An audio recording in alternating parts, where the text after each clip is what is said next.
Trapping plays a very important role in modern-day wildlife management. Professional wildlife biologists monitor fur-bearer populations to maintain a healthy and sustainable harvest of this important, renewable natural resource. Trapping provides recreation and income for licensed trappers across this country.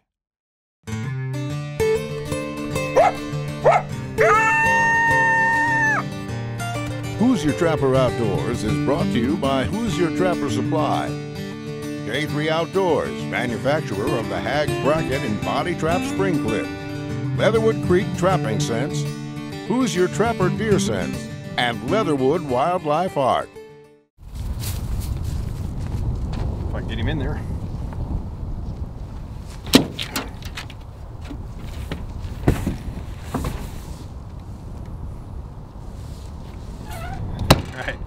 Hey, we're out on the line working on the semi-live coming up here in a couple episodes. So welcome to episode 8, season 9 of Who's Your Trapper Outdoors.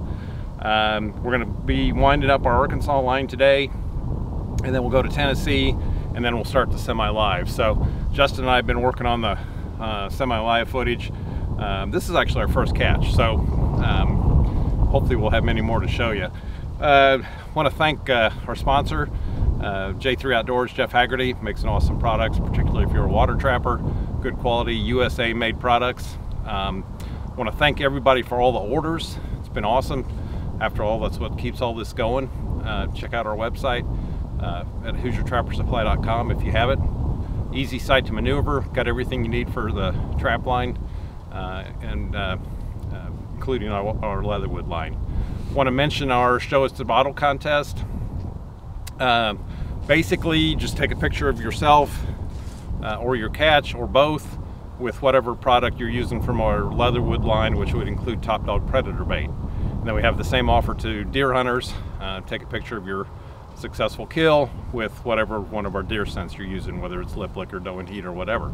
Submit those in, and in March we will have a drawing for $100 gift cards to Who's Your Trapper Supply. 2 for trappers and 2 for deer hunters. So looking forward to those entries. We've already received some awesome entries already. So we're not judging the photo, although we appreciate good quality photos, good tasteful photos. We're just going by drawing for the contest. So go ahead and get those in. I think that's about it. So hope you enjoyed the episode. All right, one last thing we got to mention before we kick off the episode. We have the Trap House podcast. We just came out with a new episode on that with Guy Grinwald. Some major things have happened in the fur industry, and we talk all about it. So definitely check that out. We're on all social media platforms and streaming platforms, so Spotify, Apple Music, YouTube, of course. So check out that episode and let us know how you feel about it. Let's get to the show.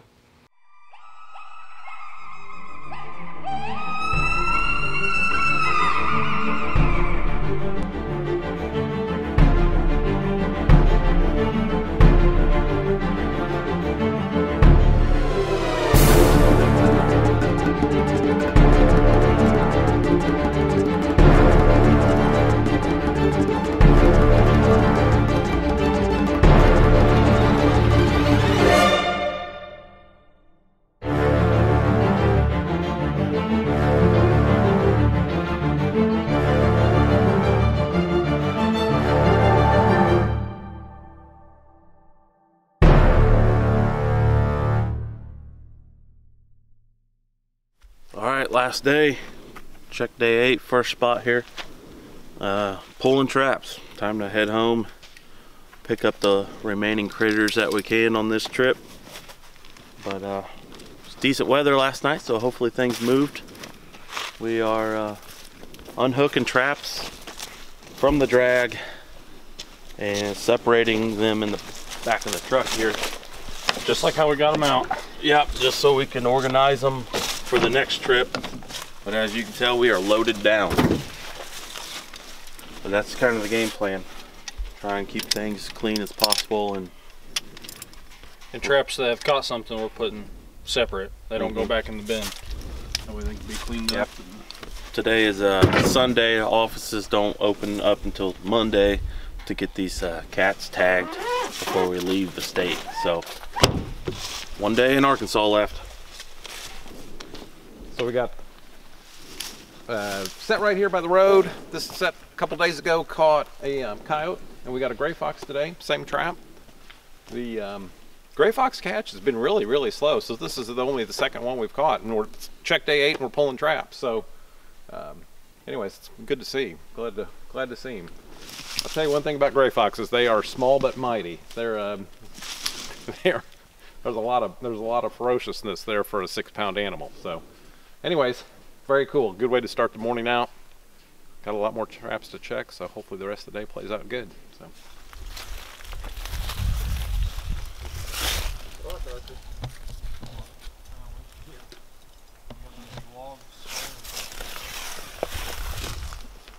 Good job, Zach. Was that my third coyote of the trip?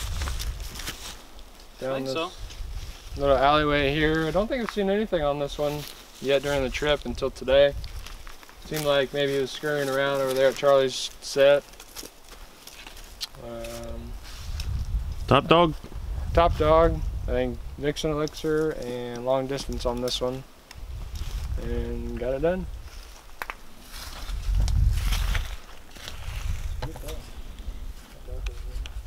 All right, check day 8. We're pulling traps, and typically what we've done in the past, you just go up, step on them, flip them off, put them in the truck. So what we're doing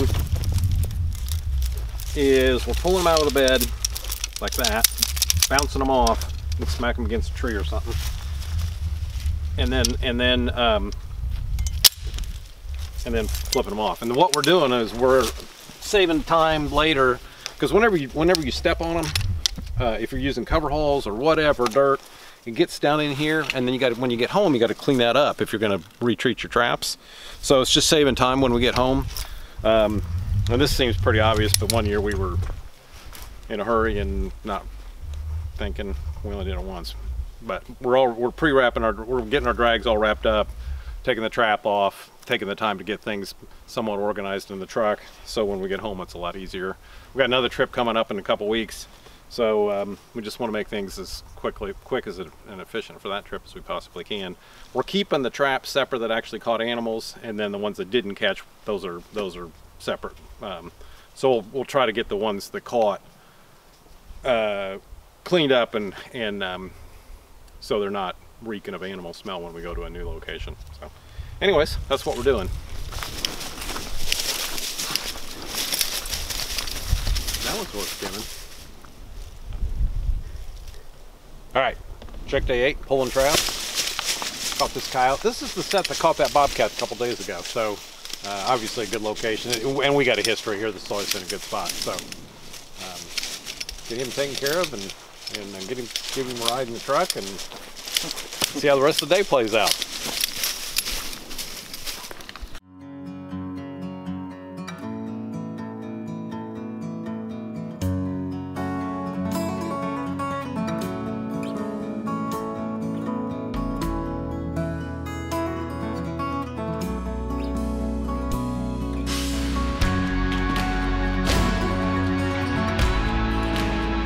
Hags Trapping Products by J3 Outdoors, the most versatile and efficient trapping devices on the market. Leatherwood Trapping Sense. Success speaks for itself. He's skinnable. Your call. They're all yours at the end of the day. All right, still pulling traps here on the last day, getting towards the end of the line. Got a coyote here behind us. I had a dirt hole punched in right here. Obviously we've been rolling with top dog. That's our go-to bait. Bobcat urine and black gold. One thing we do on a lot of these pull-in spots, normally there's always at least 2 people setting, and this is right by the road. You can see Jake there at the truck over here. That way we can catch the main travel way. And then this off cut, we usually send somebody off and towards the back or off the road a little bit, so we got intersection going on. So just in case, to say this coyote was walking down this road, doesn't necessarily in the frame of mind to cut down this way, my set might have picked him up, you know, instead of us both going back that way. It's a little riskier with the public, but we really haven't had too many issues over the years out doing it this way. It's on a drag, but got the job done. So moving on. That's it. Check day 8 done. Time to skin and wrap this up and get out of here. Yep. Got all our traps pulled, put back in the truck, and it's an end. Yep. It's been a good week. The big surprise this week is very few gray foxes. So that's a really big surprise. So typically catch around a dozen, and we caught 2. Had a few traps messed with, which is very common, but not even that was near as extensive as usual. So yeah, either way, we still usually connect with a good amount. Even then, we still have stuff messed with. So what, we end up 5 bobcats on the trip? Yeah. Just shy of 1 coyote to hit 20, so about 19 coyotes or so. Yeah. A couple possums, couple coons. Yep. And 2 gray fox. And 2 grays, enough to keep us busy. So it was a good time, good trip. Zach caught his first critters. Never been trapping before. I did. It was a lot of fun. So, alrighty, we'll do it again next year. I'll address a question real quick for the show. And somebody wanted to know, well, how much lure and bait do you guys use in a season? And that's not really, that's like, well, how much, it depends on how much you trap and how many days you trap and how many sets you make. And so that's not really a relative question, but I will answer in the respect of how much we use per set. And usually I will just give a little pour. So you saw me pour that there, probably 2/3 of a cap full of lure. I wouldn't measure it, I wouldn't go to that extent. As far as being that exact, it's not that important, but just a good shot of lure. If you think of the lure cap, roughly 2/3 of that. A full cap's gonna be fine too. Now, if we're using a long distance that's got skunk in it, we're not using any of this at the sets in this mild weather. We're just taking a dropper cap and just actually putting a few drops down. It doesn't take hardly any of that. As far as bait, about like that, just whatever will kind of go on the end of a stick and put it in there.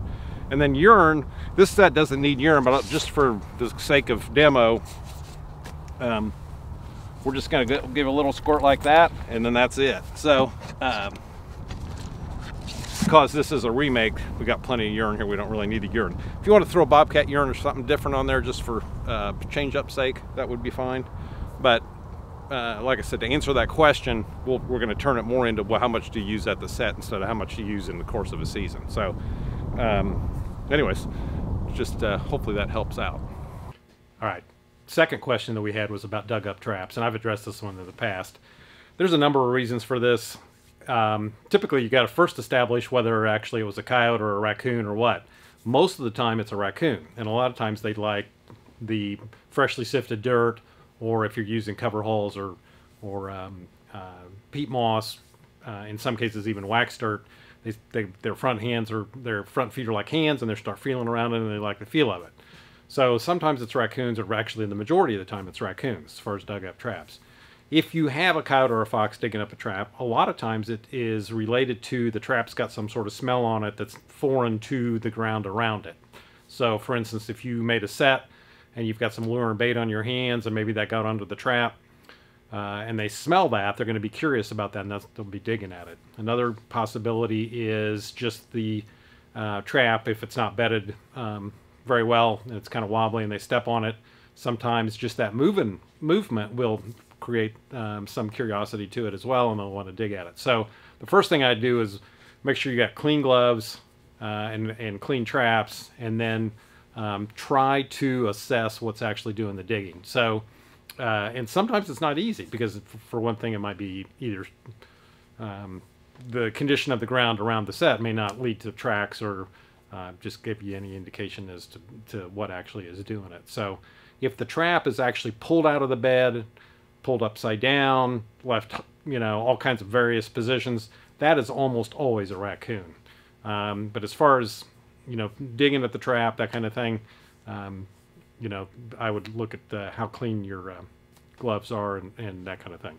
One thing I will say too, in areas where there are gray foxes are notorious for messing with the set, and it's just part of the game with dealing with gray foxes. So if you got them around, that's another animal that can definitely cause you some issues as far as just messing with the set and just kind of being a pain. You'll eventually catch them because curiosity normally gets them, but Anyways, so I hope that helps with that issue.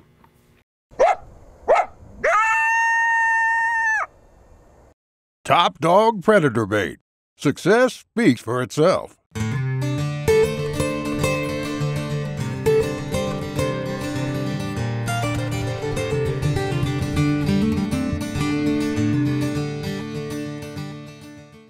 Product highlight. With Christmas coming up, we've still got our mugs, our Hoosier Trapper Outdoor mugs. It says on the back, "Don't like trappers. I hope a coyote eats your cat." So, you know, it's just kind of speaks for itself. Anyways, we have our coffee mugs available. Great stocking stuffer, Christmas gift, whatever. And then we have the little miniature pack baskets for decoration. So this is good for a trapper or a trapper's wife. And they come in 3 different sizes. There's a set price. There's a individual price where you can buy the entire set for a little bit of a discounted price. So anyways, we've got the little miniature pack baskets and the coffee mug. Any of these would make great Christmas gifts. Hey guys, thanks for watching Hoosier Trapper Outdoors. Just wanted to let you know that we do have our new fall catalog out. It's got lots of great products in there and photos. So if you would like to receive one, please visit us at www.hoosiertrappersupply.com and it'll walk you through on how to request one. You can also print one out from there if you don't want to wait on one to come through the mail. We also would be more than happy to take a request over the phone at 317-881-3075. We are a complete trapline outfitter. We offer lots of great lures and baits, and we also have a complete line of deer scent.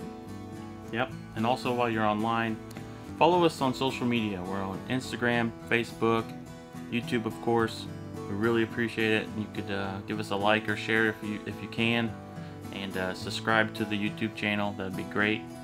And don't forget about the podcast that we have, the Trap House Podcast and the Fur Shed series. And also there's a Facebook group that I started called the Catch Circle, and that's open to anyone. It's a great trapping community. Ask questions, buy and sell lures and old traps, whatever. Anything trapping related is welcome. So we appreciate that, and we'll catch you on the next episode. Yeah. Thank you for all the orders and supporting our small family-owned and operated business. We truly appreciate it. Join us on November 27th for the next episode of Who's Your Trapper Outdoors.